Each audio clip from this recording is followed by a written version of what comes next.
Je constate le quorum et je déclare la séance de la Commission des relations avec les citoyens ouverte. Et je vous souhaite la bienvenue. Bon retour de vacances. Je demande à toutes les personnes, bien sûr, comme à chaque fois, de bien vouloir, à toutes les personnes de la salle au complet, de bien vouloir éteindre la sonnerie de leurs appareils électroniques. La commission est de retour réunie ici afin de procéder à la consultation générale et aux auditions publiques sur le cahier de consultation intitulé « La planification de l'immigration au Québec pour la période 2020-2022 ». Monsieur le secrétaire, y a-t-il des remplacements?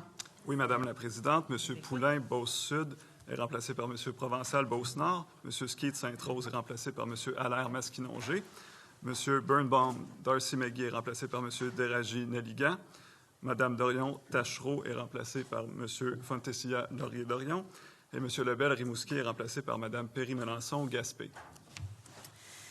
Puisqu'il y a eu un léger retard pour le début de nos discussions, est-ce qu'il y a un consentement pour prolonger de 3 minutes l'ajournement des travaux? Donc, ça terminerait à 17h48. Très bien, merci. Cet après-midi, nous débuterons par les remarques préliminaires, puis nous entendrons les groupes suivants. La table de concertation des organismes au service des personnes réfugiées et immigrantes.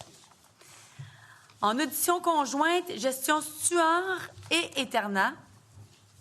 Ensuite, échelon gestion de patrimoine. Puis, Stéphane Tajik Consulting. Et enfin, M. Samuel Tessier et M. Henri Tousignan. J'invite maintenant le ministre de l'Immigration, de la Diversité et de l'Inclusion à faire ses remarques préliminaires. Monsieur le ministre, vous disposez de 7 minutes 30 secondes. Merci, Madame la Présidente, chers membres de la Commission, Mesdames, Messieurs. Nous débutons aujourd'hui l'étape des auditions de la consultation publique sur la planification de l'immigration au Québec pour la période 2020-2022. Durant cet exercice, la population et les acteurs sociaux concernés auront l'occasion de se prononcer sur les orientations du gouvernement en matière d'immigration et plus particulièrement sur le nombre de personnes immigrantes ainsi que la composition de l'immigration que le Québec souhaite accueillir au cours des 3 prochaines années. Votre participation est particulièrement importante pour élaborer une planification pluriannuelle qui contribue de manière significative au développement de la société québécoise et qui tient compte de ses besoins et de ses spécificités. L'immigration est au cœur du développement d'une société comme la nôtre. Pour tirer parti des compétences et de tous les talents qui nous viennent d'ailleurs et pour permettre aux personnes immigrantes de participer pleinement à notre société, le système d'immigration devait être modernisé. Lors du dépôt du plan d'immigration du Québec pour l'année 2019, nous avons posé un premier geste en ce sens. Nous avons temporairement diminué le nombre de personnes immigrantes admises afin de nous donner les moyens d'améliorer les services de francisation et d'intégration. Avec la loi visant à accroître la prospérité socio-économique du Québec et à répondre adéquatement aux besoins du marché du travail par une intégration réussie des personnes migrantes, nous avons posé les principaux fondements de cette réforme qui transformera durablement le système d'immigration au Québec. Ensuite, le budget 2019-2020 nous a donné les moyens de nos ambitions, témoignant ainsi de l'importance qu'accorde notre gouvernement à la réussite de l'immigration. Les crédits du ministère de l'Immigration ont été augmentés de 146 millions de dollars annuellement pour les 5 prochaines années, pour un total de 730 millions de dollars. Nous avons lancé les premières invitations dans ARIMA, ce qui nous permettra de mieux répondre aux besoins du Québec en termes de main-d'œuvre. Nous avons investi une somme supplémentaire de 70 millions de dollars en francisation et afin de bonifier les allocations de participation et d'élargir l'admissibilité à notre offre de services à toutes les personnes immigrantes. Nous avons également mis en place un parcours d'accompagnement personnalisé afin d'offrir un accompagnement adéquat et adapté à chaque personne immigrante, et ce, tout au long de son processus d'intégration à la société québécoise. Les 10 orientations que nous proposons aujourd'hui pour l'immigration s'inscrivent dans cette vision modernisée. Elles portent sur la composition de l'immigration, sur le nombre de personnes immigrantes que le gouvernement du Québec souhaite accueillir dans les prochaines années, ainsi que sur les caractéristiques des personnes sélectionnées et admises. Elles prennent en considération les différents enjeux soulevés, notamment la politique d'immigration, les besoins démographiques et économiques du Québec, ainsi que sa capacité d'accueil et d'intégration. Puisque le Québec dispose maintenant des outils pour mieux sélectionner, mieux franciser et mieux intégrer les personnes immigrantes, notamment sur le marché du travail, notre première proposition consiste à rehausser progressivement le nombre de personnes immigrantes admises au cours des 3 prochaines années pour atteindre 49 500 à 52 500 personnes en 2022. Ensuite, dans le contexte actuel où la rareté de main-d'œuvre est présente dans toutes les régions du Québec, il est souhaitable de maintenir une proportion élevée d'admissions dans la catégorie de l'immigration économique. Les personnes admises dans cette catégorie sont maintenant sélectionnées en fonction des besoins de main-d'œuvre du Québec et sont donc bien placées pour répondre rapidement aux besoins des entreprises québécoises. C'est pourquoi notre deuxième proposition est de fixer à 65 % la proportion de personnes admises dans cette catégorie. Toujours en tenant compte de la réalité des entreprises de toutes les régions du Québec, le gouvernement souhaite miser davantage sur les travailleurs étrangers temporaires. Nous voulons favoriser l'établissement durable de ces travailleurs par une immigration par la suite qui sera permanente. Comme je l'ai dit à maintes reprises au cours des derniers mois, le gouvernement veut aussi privilégier la sélection des travailleurs qualifiés possédant une formation en demande au Québec ou une offre d'emploi validée. L'immigration est l'une des solutions à la pénurie de main-d'œuvre. Mais pour réellement répondre aux besoins des entreprises, le gouvernement se doit de sélectionner plus rapidement et plus efficacement. Nous croyons qu'il est nécessaire d'accélérer l'arrivée des personnes migrantes dans la catégorie de l'immigration économique. Grâce à l'utilisation d'ARIMA, le ministère sera désormais en mesure de rendre une décision dans un délai de 6 mois dans le programme régulier des travailleurs qualifiés, à compter du moment où la demande est complète. Afin de répondre à la rareté de main-d'œuvre, le gouvernement souhaite offrir également un service de proximité aux entrepreneurs du Québec. Nous sommes d'avis qu'une intégration réussie passe nécessairement par la connaissance des codes socioculturels et éthiques de la société d'accueil. Ainsi, nous souhaitons favoriser la sélection des personnes immigrantes qui connaissent les valeurs québécoises exprimées par la Charte des droits et libertés de la personne. Un autre facteur clé pour une intégration réussie à la société au marché de l'emploi est bien sûr la connaissance de la langue française. Le gouvernement souhaite donc, au cours des prochaines années, favoriser et faciliter l'apprentissage du français auprès des personnes immigrantes. Nous avons d'ailleurs élargi l'accès aux services de francisation gouvernementaux et à l'aide financière à toutes les personnes immigrantes sans égard à la date de leur arrivée au Québec, ainsi qu'aux étudiants ou travailleurs étrangers temporaires. Il s'agit d'une mesure importante de près de 70 millions de dollars de façon à faciliter l'apprentissage du français et le gouvernement du Québec prend extrêmement au sérieux cette connaissance. Dans le but de répondre aux enjeux démographiques du Québec, le gouvernement entend encourager l'immigration permanente de personnes jeunes.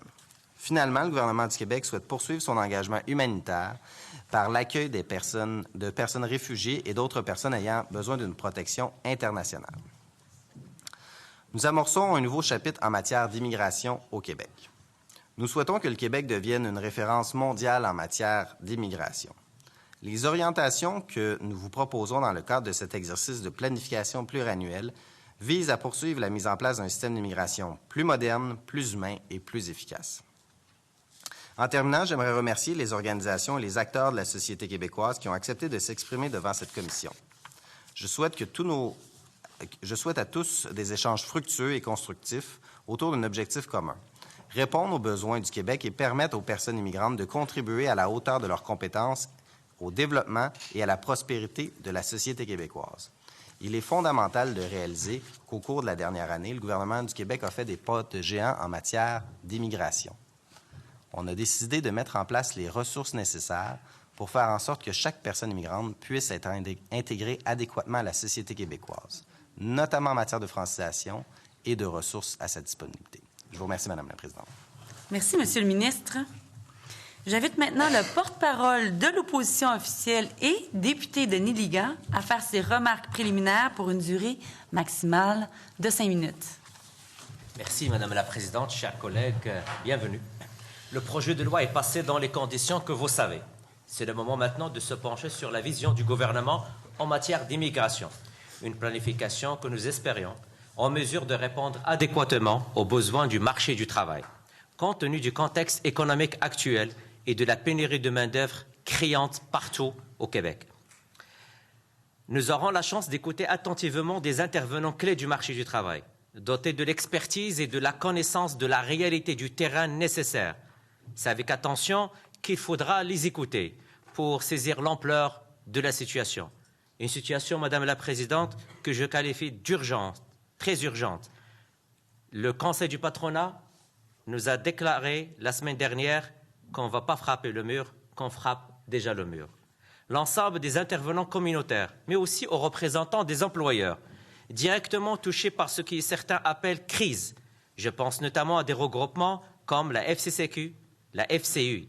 Mais je pense aussi à des entreprises qui exportent en milliards de dollars à l'international et dans les autres provinces du Québec, qui rapportent en milliards de dollars en revenus de taxation et de parafiscalité, qui viendront également nous dire ce qu'ils pensent des orientations dévoilées lors de cette planification.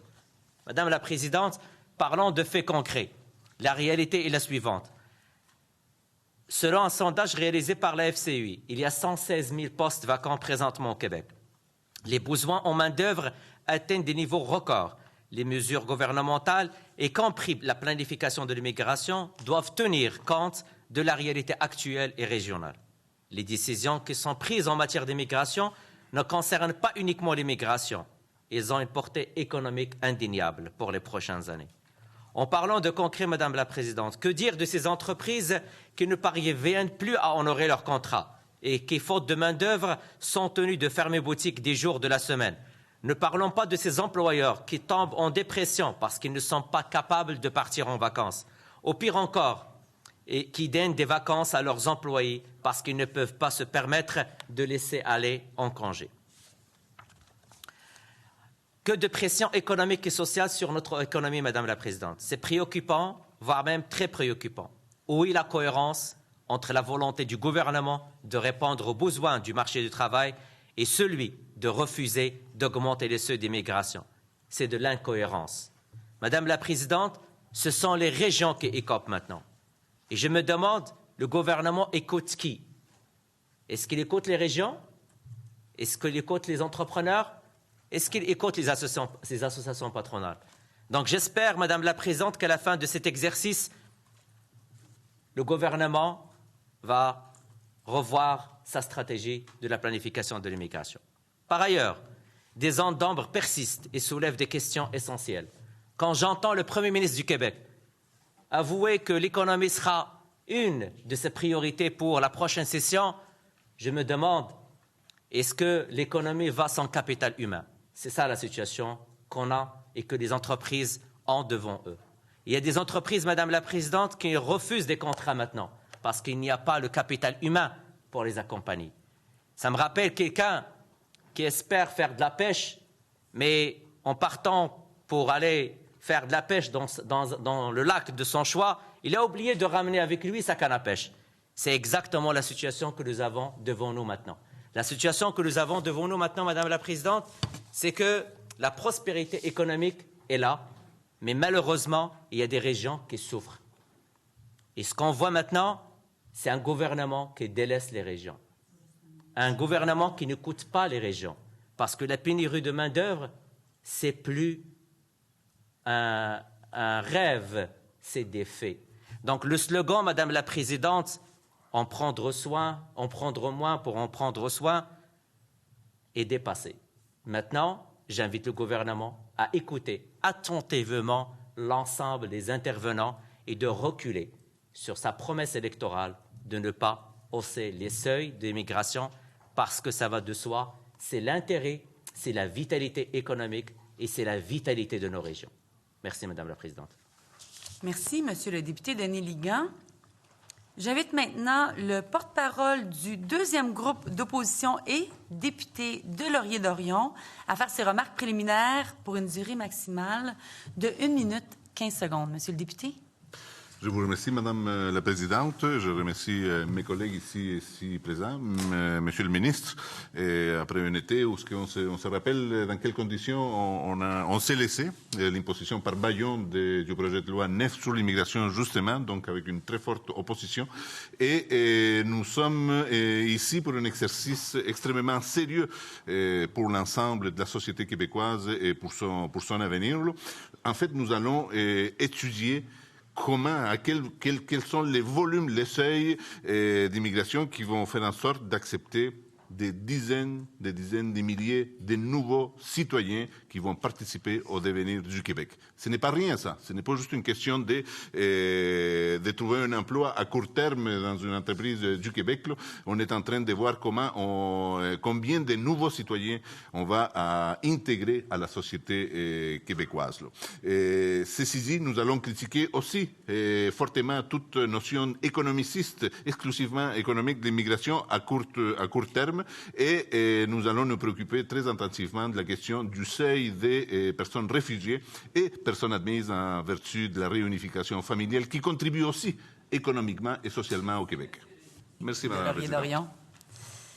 Madame la députée de Gaspé, je vous invite à maintenant prendre la parole. Vous êtes la porte-parole du 3e groupe d'opposition pour faire vos remarques préliminaires pour une durée maximale de 1 minute 15 secondes. Merci, Madame la Présidente. Donc, je salue tous les collègues de l'Assemblée nationale, également tous ceux qui sont présents ici pour nous faire part de leurs préoccupations, de nous présenter leur mémoire. C'est très apprécié que vous soyez déplacés pour cette activité-là, qui est très importante. Notre groupe parlementaire aurait préféré que ce soit une consultation qui est faite au préalable avec une méthodologie pour en arriver à un seuil d'immigration sur lequel on peut reposer, puis qui prendrait en considération toutes les mesures qu'on doit mettre en place pour une intégration réussie des personnes.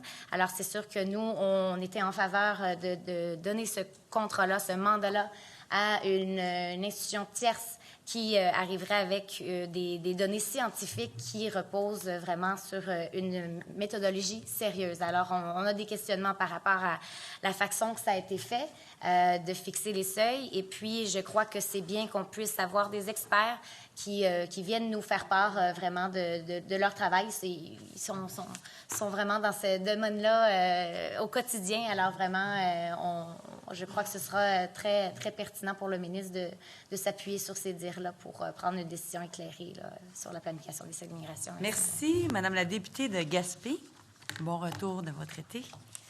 Et merci pour ces remarques préliminaires à tous. Nous allons maintenant débuter les auditions.